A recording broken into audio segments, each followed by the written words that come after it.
పాప కేకేలేసింది, పాలసే పూలొచ్చి తల్లి లేసింది, పాల పొదుగు పూలాగా తల్లాడెళ్ళింది.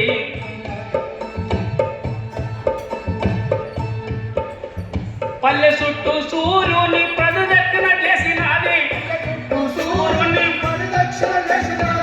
సూర్యుని పల్లెను చూసి పొమ్మంది, పల్లె బతుకులు చూడనమ్మ, పోరు బిడ్డల్ని కంటున్న మల్లెలోయమ్మ, పల్లె బతుకులు చూడరమ్మ. తర్వాత రైతాంగంలో చూస్తే ఇంకా ఎంతో లోతులకు పోయి రాసిందంటే ఆయన సాహిత్యం సాహిత్యంలో ఒక లెజెండ్ అనుకోవచ్చు. వాకిట్లో సానుపు డల్లు కురిసింది,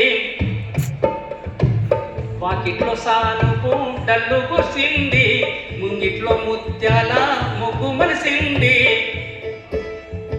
సీతాడు గిరికతో సరసమాడింది, నీళ్ళల్లో బొక్కెన నాట్యమాడింది, నీవు ముందని నేను ముందని వదిన మర్దలు సరసమాడుతూ, నీవు ముందని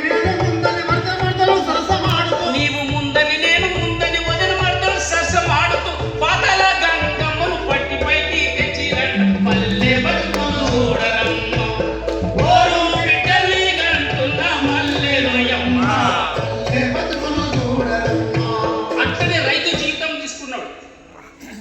తాతగట్టిన పాత ఇల్లన్న రైతన్న నీకు కంచులేని కంచు గిన్నన్న, తాతగట్టిన పాత ఇల్లన్న రైతన్న నీకు కంచులేని కంచు గిన్నన్న, డల్లు మీద డల్లు పడితే ఇల్లు మురిసి వాకిలాయే, సాయిబాను దూల మెరిగే దేవునర్రా పర్రబాసే, వానకాలం పోయేదాకా మనుషులలో మంచుకుండదు, నిద్రలో నా ఇల్లు కూలితే ఇల్లు నీకే సమాధవుతుంది, ఏమి బతుకు